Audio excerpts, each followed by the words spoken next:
제 말씀을 함께 읽으셨습니다. 지난 2월 22일 수요일이 이제 참회의 날, 또 제의 수요일이라고 해서 그 날을 이제 보내면서 2023년도의 사순절이 이제 시작되었습니다. 제의 수요일 할 때, 이 제의 수요일 할 때 제는 말 그대로 제입니다. 나무를 태우고 남은 그 흔적, 제가 제를 갖고 이제 제의 수요일이라고 하는데, 하나님께서 창조하실 때에 우리를 만드신 것을 이제 아다마로 만드셨다고 이제 성경은 말씀합니다. 히브리어 아다마는 땅의 먼지와 티끌들을 의미합니다. 그래서 아다마로 만든 것이 아담입니다. 그러니까 그렇게 이제 우리가 기억하는데, 죄는 우리의 인간의 실존이 어떤 것인가를 보여주는 하나의 증거이죠. 우리가 어디서부터 와서 어디로 돌아가는가를 보여주는 것이 바로 아다마입니다. 우리는 이 땅의 먼지와 티끌과 같이 그런 존재로 와서 또 그런 존재의 자리로 돌아가는 것이 우리 사람의 인간의 실존이라는 것이죠. 그래서 우리는 티끌과 같고 먼지와 같고 또 죄에 불과한 그러한 존재임을 하나님 앞에 고백하는 것이 어찌 보면 사순절의 깊은 의미입니다. 우리가 이렇게 먼지와 티끌과 같은 존재로 와서 결국은 먼지와 티끌로 돌아갈 수밖에 없는 것이 우리의 존재라고 말씀드렸는데, 이러한 보잘것없는 우리를 위해서 오시는 분이죠. 주님께서는 우리를 위해서 오셔서 죄가 없으신 분이 속죄양이 되어서 고통과 또 비난과 또 수모를 당하시고 죽으시고, 그리고 다시는 이제 우리에게 또 부활의 소망을 주셨지만 십자가에서 죽으심을 묵상하는 것이 바로 이 사순절 기간입니다. 올해의 부활절은 4월 9일이고, 그러므로 이제 부활절까지 주일을 제외한 총 40일의 기간을 우리가 2023년도 사순절로 지내게 됩니다. 우리가 이제 매년 맞이하는 사순절입니다. 저도 어린 시절부터 주일학교, 교회학교를 다 거치면서 사순절, 부활절, 또 대림절, 성탄절, 이렇게 4개의 절기들을 그렇게 잘 경험하면서 지금까지 왔습니다.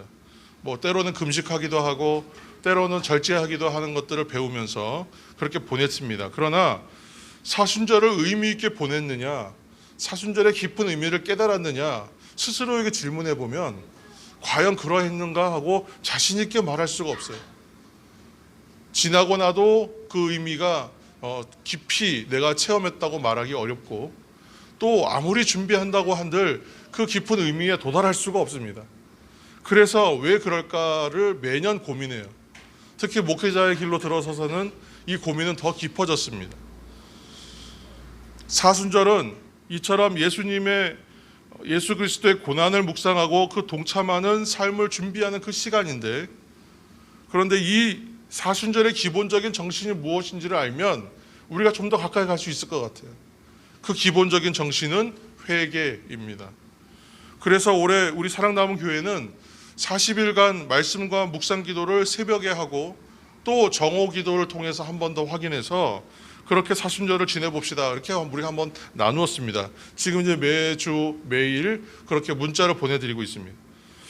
이처럼 일상의 삶에서 절제하고 말씀 묵상에 참여하면서 나를 위해 이 땅에 오시고 나를 위해 고난과 고통 당하시고 죽으심으로 대속을 이루시는 예수 그리스도의 은혜를 생각하시는 그러한 사순절이 되기를 다시 한번 예수님의 이름으로 축복합니다.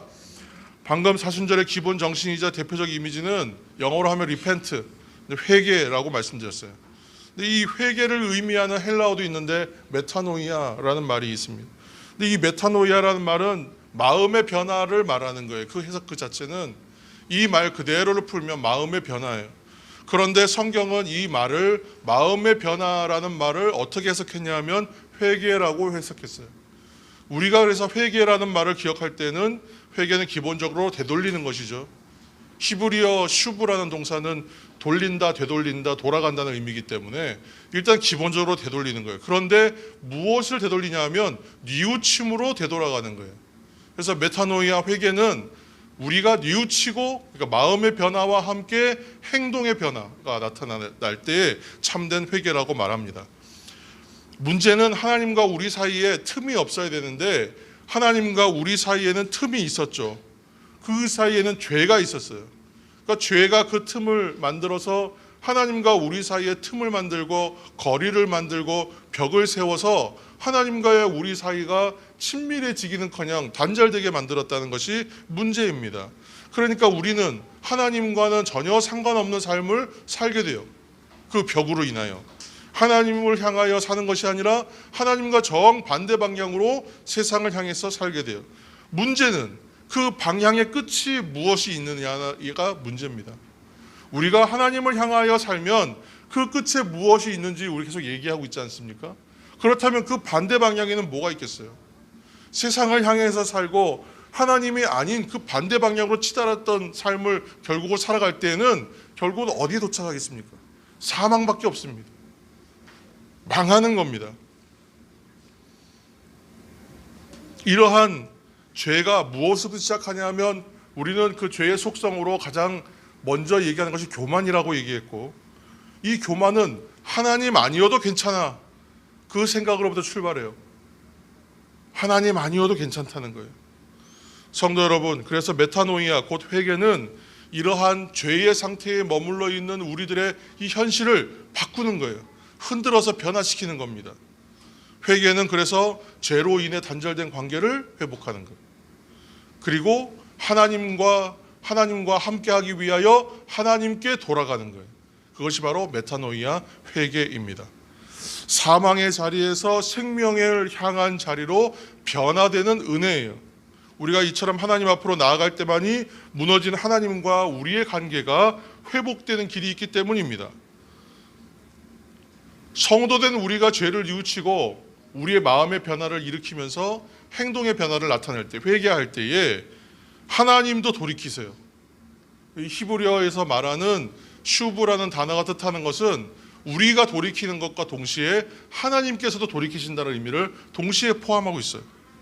그래서 회개가 은혜인데, 그래서 사순절은 이러한 죄를 뉘우치고 돌이킴의 은혜를 생각하고 회복하여 은혜로 충만해지는 시간이어야 됩니다. 우리 사랑남은 교회가 매일 새벽 기도회를 통해서 경건의 시간을 가지고 있습니다. 처음부터 이것을 좀 중요한 시간으로 삼고 있고, 우리가 새벽에 나누는 묵상과 기도의 시간이 보통 새벽 기도의 시간보다는 좀 긴 편입니다. 우리가 그 새벽에 그 시간들을 가지는 이유는 이 시간에 경건을 쌓아서 이 시간에 깨닫는 것으로 우리의 삶의 동력, 목회의 동력, 사역의 동력을 삼기 위해서였습니다. 그래서 사랑담은 교회가 매일 새벽 기도회를 경건의 시간으로 삼아 말씀을 묵상하고, 또 이제 사순절 기간은 이 특별히 묵상 기도를 정해서 그 기도를 또 함께 나누고 또 정오가 돼서 함께 할 수 있도록 11시 55분이 되면 정오 기도로 나눌 수 있도록 문자로 보내드립니다. 매일 말씀은 카톡으로 만들어서 음성 파일로 다 보내드립니다. 꽤 많은 분들이 지금 받고 있습니다. 근데 우리가 말씀 앞에서 그렇게 매일을 믿음으로 결단하고 믿음의 행동이 기도로 나아가는 이유는 그렇게 하나님께 소유된 하나님의 사람으로서의 더 친밀한 관계를 이루기 위한 것이 가장 큰 목적입니다. 그래서 2023년도 우리에게 주어진 이 사순절 기간이 우리의 인생 가운데에서의 카이로스의 시간으로 남기를 다시 한번 축복합니다. 카이로스는 크로노스의 시간의 반대죠. 크로노스가 연대계적 시간이니까 그냥 흘러가는 물리적인 시간이라면, 카이로스는 의미 있게 체험돼서 기억으로 남는 시간입니다. 우리의 인생에 특별한 체험과 기억으로 충만한 시간이 바로 카이로스의 시간이에요. 하나님께서 죄인된 우리를 죄 없다, 그런데 그 값없이 씻어주신 그 은혜를 체험하면서 이 사순절 기간 다시 한번 카이로스의 시간으로 또 남으시기를 다시 한번 예수님의 이름으로 축복합니다. 새벽에 통독과 또 말씀과 묵상으로 정오 기도를 통해서 그 하나님의 은혜를, 주님 앞에서의 생활을 잘 이루어 가시기를 다시 한번 간절히 원합니다. 오늘 하나님께 주신 말씀 본문, 우리 미가서 7장 18절에서 20절까지의 말씀을 다시 한번 읽겠습니다. 미가서 7장 18절에서 20절입니다. 주와 같은 신이 어디 있으리이까? 주께서는 죄악과 그 기업에 남는 자의 허물을 사유하시며 인애를 기뻐하심으로 진노를 오래 품지 아니하시나이다. 다시 우리를 불쌍히 여기셔서 우리의 죄악을 발로 밟으시고 우리의 모든 죄를 깊은 바다에 던지시리이다.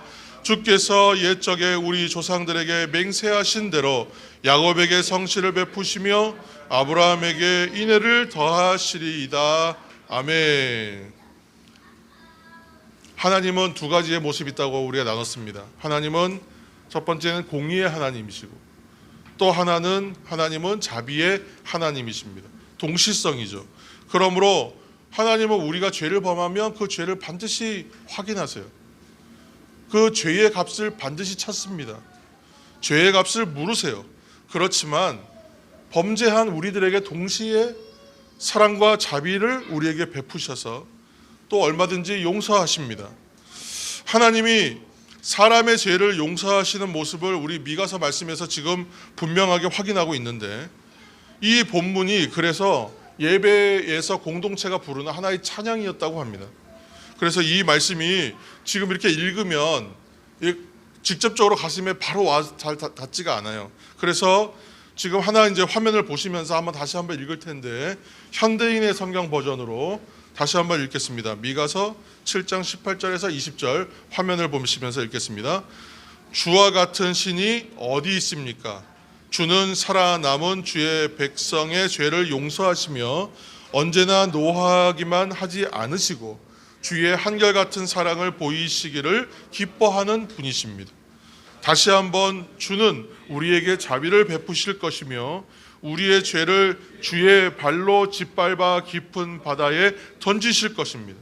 주께서는 옛날 우리 조상들에게 약속하신 대로 아브라함과 야곱의 후손인 주의 백성들에게 주의 성실하심과 한결같은 사랑을 보여주실 것입니다. 아멘. 성경을 좀 더 여러 버전으로 읽으면 그 말씀들이 우리에게 더 잘 다가오죠. 여러분 어떠십니까? 속죄의 어떤 감격, 죄에 해결되었을 때의 어떤 그 감격들이 그대로 드러나고 있어요. 아마도 이 글을 이제 하나의 찬송과 시처럼 지으면서 고백하면서 이 글을 쓴 사람은 그 감격을 표현하면서 이거 말로 표현하기 참 어렵다라고 생각했을 것 같아요. 언어로 표현하기에 한계성을 느꼈을 것 같아요. 근데 이 말을 노래로 지어서 찬양으로 고백하면 그 감격이 좀 더 표현될 수 있겠죠. 여러분 19절 말씀을 잘 묵상해 보세요. 19절 말씀은 하나님은 죄의 세력을 짓밟아서 깊은 바다에 던지셔서 진멸하실 것이다 이렇게 강조해요. 이것은 이제 사람이 범죄해서 깨어진 하나님과 인간 사이의 관계, 그것을 이제 구약 성경은 언약이라고 그랬죠. 이 언약을 회복하시려고 하는데 문제가 있더라. 그 문제가 뭐라고요? 죄가 있더라. 그래서 이 죄의 문제를 어떻게 생각하시냐면 이 죄의 문제는 반드시 짓밟아 없애야 되는, 섬멸해야 하는, 무찔러야 하는 하나의 적으로 설정하고 있다는 거예요.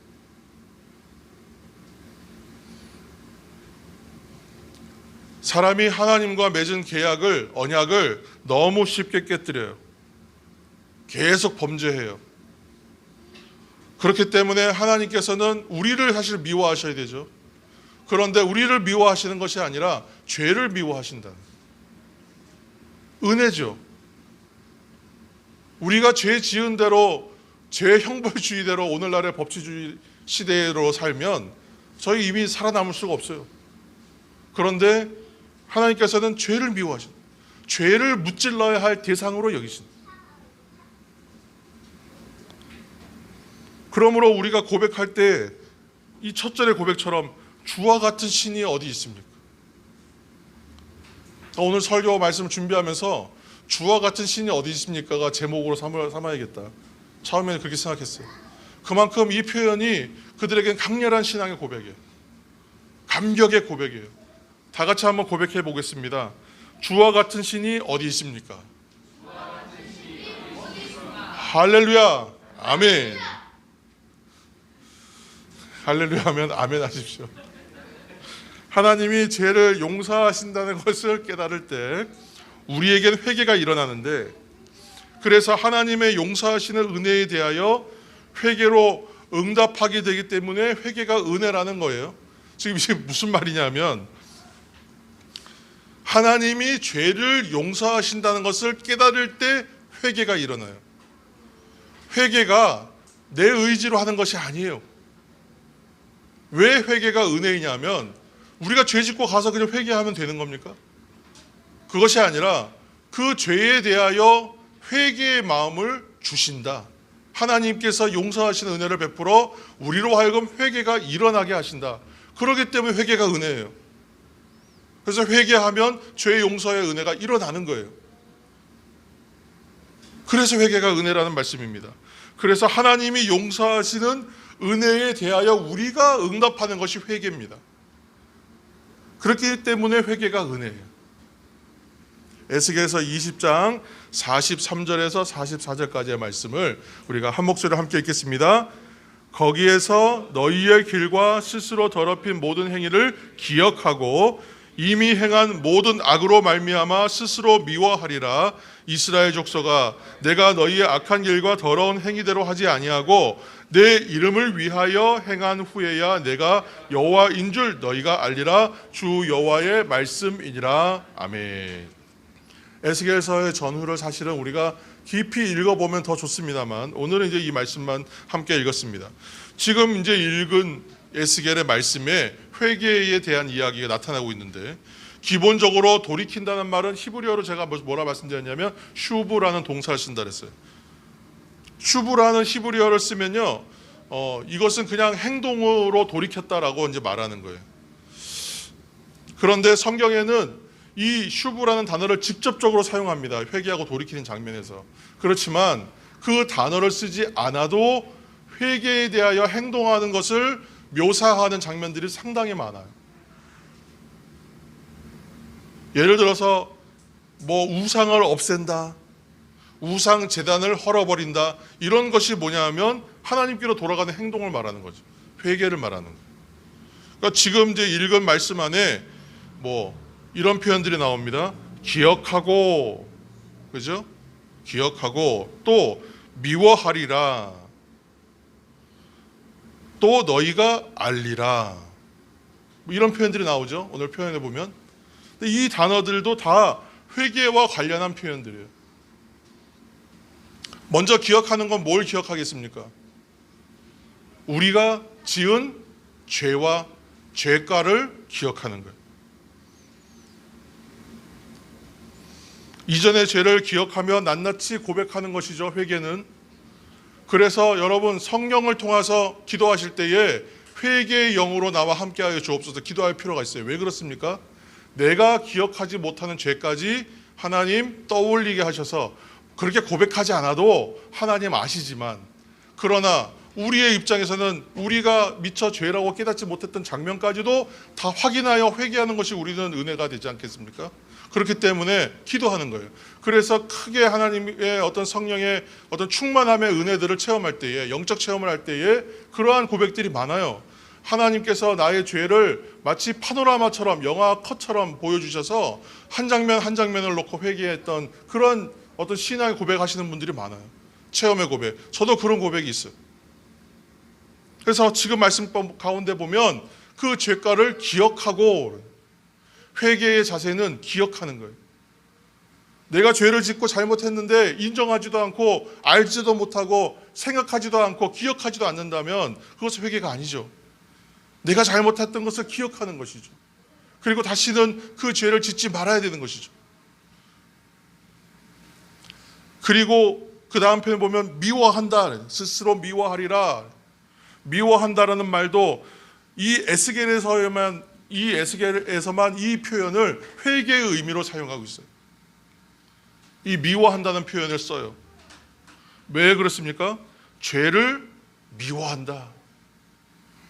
미워한다는 표현이 고 부끄러워한다고 표현하기도 하거든요. 그러면 죄를 부끄러워한다. 여러분, 성경이 말씀 한 절 붙들고 풀어낼 수 있는 것이 무궁무진합니다. 죄를 미워하고 부끄러워하고 한탄하기까지 하는 거예요. 이 말 안에 그런 표현이 있어요. 이 쿠트라는 말 안에. 마지막으로 알다는 우리가 잘 아는 표현이 야다, 야다 이렇게 표현합니다. 그러니까 이것은 하나님께서 아신다. 또 하나님이 어떠한 분인 줄을 안다. 이런 표현이겠죠. 여기서 보는 것처럼 그럼 사람의 회개는 뭐냐 하면 이렇게 이루어진다는 거예요. 1단계는 기억한다. 두 번째는 부끄러워하고 한탄한다. 세 번째는 알게 된다. 회개가 은혜로 마무리된다는 것을 알게 되는 것이죠. 하나님께서 용서하시고 치유하셔서 회개가 일어났고 기억하고 있던 죄들을 고백하고 부끄러워하였기 때문에 하나님께서 용서하시는 은혜를 알게 되었다라는 거잖아요. 기억하고 부끄러워하고 알게 되었다. 그렇게 지금 에스겔은 고백하고 있는 거예요.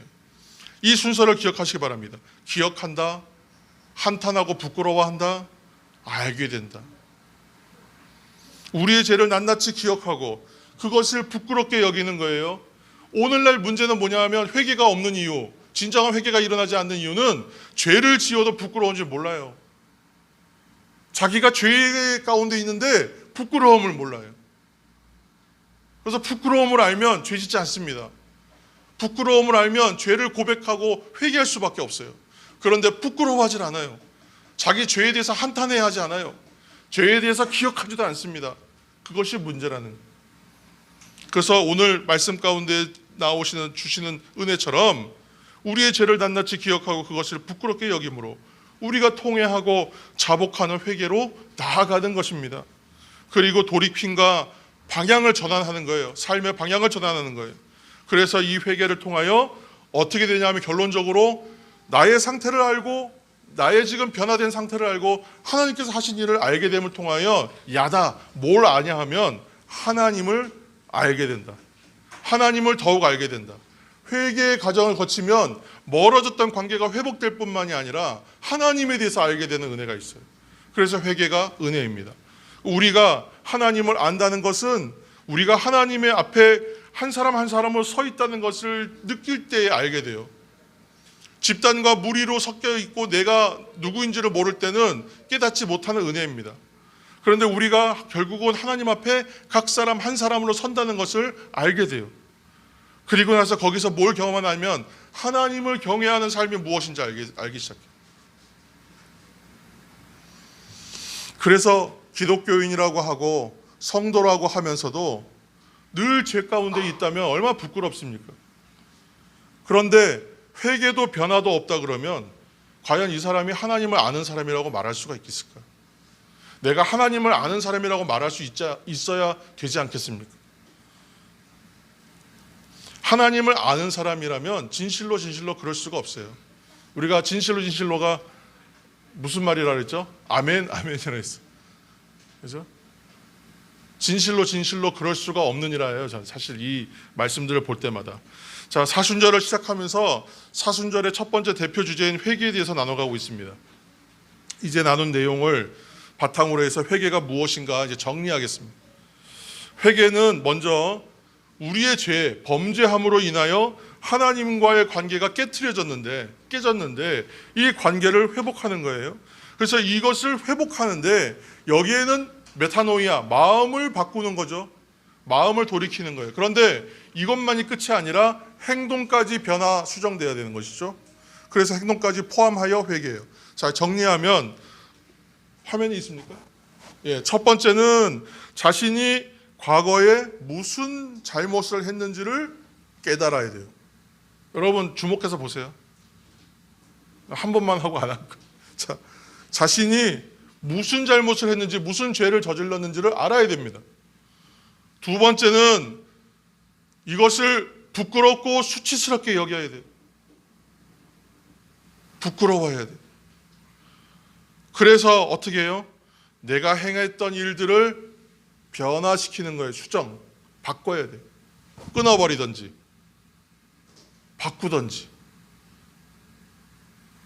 그리고 어떻게 해요? 야다, 하나님 인정하는 거예요. 알기 때문에 돌아가야 돼요. 어디로요? 하나님께로 돌아가는 거예요. 마음의 변화만이 아니라 행동까지. 우리가 여기서 기억해야 할 것, 오늘 제가 드리고 싶은 말씀은 여기서부터입니다. 우리에게는 회개의 능력이 있습니까? 없습니까? 없어요. 여러분, 우리에게는 회개의 능력이 없습니다. 이 사실 기억하셔야 돼요. 착각하면 안 돼요. 신앙생활이 자꾸 잘못되거나 발전이 없는 이유는 우리가 잘못 알고 있는 것이 너무 많아요. 회개의 능력이 없습니다. 우리에게는. 모든 것이 은혜라고 우리 고백했잖아요. 찬양으로. 체험되고 나서야 깨닫는 나의 우둔함을 고백했잖아요. 그것이 감격의 찬양이 아니에요. 어떻게 보면 부끄러움의 찬양이. 왜 그렇습니까? 지나고 나서야 깨달아요. 이게 은혜구나. 부모님이 나를 향해서 이렇게까지 사랑하셨구나라고 뒤늦게 깨닫는 거예요. 내가 이렇게 받고 누리는 존재였구나 뒤늦게 깨닫는 거예요. 그래서 은혜지 않습니까? 내가 정말 이런 사람이었구나라고 깨닫는 거예요. 우리가 기억해야 할 것은 회개의 능력이 없다. 그러므로 우리는 하나님이 주신 은혜로만 죄를 깨닫습니다. 믿으십니까? 아멘입니까? 이거 고백해야 돼요. 인정하지 않으면 회개가 안 돼요. 또 회개는 하나님의 용서하심에 그래서 의지하는 거예요. 회개는 은혜로 하나님 앞으로 나아가서 자신의 죄를 기억하고, 하나님의 은혜로 말미암아 회개가 일어난다는 말은 하나님의 은혜로 우리가 하나님 앞에 나아가고, 거기서 자카를 기억하고, 거기서 슈브하는 거예요. 뉘우치고 돌이키는 거예요. 그리고 거기서 쿠트, 부끄러워하는 거예요. 한탄하는 거예요. 이러한 행동의 변화가 있어야 돼요. 그리고 나서 처음부터 여기까지 하나님께서 하셨구나라고 야다 하나님을 아는 자리로 회복하는 거예요. 그래야 회개. 이거 지금 풀어놔서 어렵지만 우리가 경험하는 거예요. 지금 여기서부터 은혜구나. 여기는 은혜가 아니었구나. 우리 그렇게 체험하지는 않죠. 우리가 지금 회개하고 있다면 이 작용들이 우리 안에 이미 일어난 거예요. 그래서 내가 회개의 입술이 열리는 순간, 여러분 기도할 때 주여 용서하여 주옵소서, 여러분 입술에 고백이 나오기 시작하면 하나님의 은혜가 임했다는 전율을 느끼시길 축복합니다. 여러분 기도가 달라집니다. 기도가 깊어져요. 형식적으로 내가 그냥 입에 나오는 대로 하는 것이 아니라 내가 지금 이 시간 고백하는 말은 성령께서 도와주시는 말이구나, 여러분 인정하시는 순간부터 기도가 달라지는 거예요. 그 기도가 5분이면 어떻습니까? 그 기도가 3분이면 어떻습니까? 정오에 11시 55분에 받은 문자를 들고 잠시 1분 동안 묵상하면 어떻겠습니까? 이 고백이 지금 하나님 나에게 주시는 은혜구나 생각하는 순간 여러분 전율이 느껴집니다. 그러면 기도가 달라집니다. 우리의 신앙은 급속도로 하나님 앞으로 나아가요. 메타노이아가 일어나고 슈브가 일어나고 그 시간에 쿠트가 일어나고 야다가 일어나는 동시에 하나님의 은혜가 우리 가운데 임하고 있는 줄을 믿으시기를 축복합니다. 그렇게 하나님의 관계가 회복돼요. 사순절 기간은 이것을 40일 동안 매일매일 되새기는 시간이에요. 얼마나 큰 은혜가 있겠을까요? 얼마나 큰 은혜가 우리에게 예비되어 있을까요? 우리의 인생 자체가 그냥 흘러가는 시간인데 이렇게 의미를 부여하고 확인하려고 애를 썼더니 이 시간들이 그저 헛되이 보낸 시간들이 아니라 헛되이 주어진 시간이 결코 아니었구나 체험하는 시간 되지 않겠습니까? 그래서 이 시간들이 다 우리에게는 어떤 시간이에요? 카이로스의 시간이라는 것을 확인하는 겁니다. 성도 여러분, 오늘날 우리의 삶은 너무나 분주합니다. 그래서 이 고요한 시간을 찾기가 힘들어요. 어떻게 시간이 나겠지? 절대 시간 안 납니다, 여러분. 시간을 철저하게 구분하셔야 돼요. 단 5분, 단 10분이라도 구분하셔야 돼요. 내가 저녁에 샤워하고 나서 잠자리에 들기 전에 5분, 여러분 어떤 시간이든 상관없어요. 결단하세요. 그 시간 결단해서 묵상하시기 바랍니다. 정오의 묵상을 다시 꺼내보시고 새벽의 말씀들을 다시 들으셔도 좋습니다. 그래서 이 고요히 묵상할 만한 시간을 만나시기를 축복합니다. 그래서 사순절 기간 동안 묵상 가운데 인간으로서 우리가 이 하루를 돌아보면서 얼마나 범죄하기 쉬운 사람이, 얼마나 실수하기 쉬운 사람, 얼마나 착각하기 쉬운 사람인지를 생각하면서 그런 나를 용서하시고 나의 죄를 진멸하시는 하나님, 짓밟아 버리시는 하나님, 그 하나님을 여러분 묵상하시면서 새롭게 관계를 회복하시는 하나님의 은혜를 깊이 묵상하시는 시간이 되기를 축복합니다. 우리가 아는 대로 하나님이 가장 완벽하고 완전하게 우리의 모든 죄를 용서하시는 사역이 뭐냐면 십자가 사역이에요. 그것을 통하여 우리의 죄가 완전하게 도말된다는 것을 확실히 보여주세요. 우리가 아무리 간절히 회개하고 우리가 하나님 앞으로 아무리 나가려고 애를 써도 우리는 결코 그 십자가 사건을 넘어서거나 그것을 앞설 수는 없어요. 거기에 미칠 수가 없다는 뜻입니다. 한마디로 예수 그리스도의 십자가는 우리의 회개에 늘 앞서 계세요. 모든 일에 선행하세요. 예수 그리스도의 십자가에 우리의 회개를 불러주시는 은혜가 있어요. 그래서 십자가 151장 찬송을 부르면 십자가 내가 처음 볼 때에 나의 그 큰 고통이 사라진다고 고백하는 찬송의 고백을 담을 수밖에 없어요. 이 감격의 마음. 성도 여러분, 사순절 기간 우리의 회개는 하나님의 죄 용서의 결과요, 하나님이 주시는 은혜구나. 이 사실을 기억하시기를 축복합니다. 마지막으로 로마서 5장 8절 말씀 우리 정리하고자 합니다. 이 말씀으로 읽겠습니다. 우리가 아직 죄인 되었을 때에 그리스도께서 우리를 위하여 죽으심으로 하나님께서 우리에 대한 자기의 사랑을 확증하셨느니라. 아멘. 할렐루야. 아멘. 우리가 죄인 되었을 때 그리스도께서 우리를 위하여 죽으심으로 하나님께서 우리를 어떻게 생각하시는지에 대하여 분명하게 보여주셨다. 이것만큼 더 확실하고 정확한 증거가 어디 있느냐라고 얘기하는 거. 사도 바울의 마음을 우리가 조금 체험하면 그가 똑같은 우리와 성장이 같은 인간이기 때문에 사도의 마음을 깨달으면요, 그 마음 가운데서 또 우리가 은혜를 발견해요. 나는 바울과 같은 마음을 품을 수 없는 자인가? 거기서 다시 회개가 일어나요.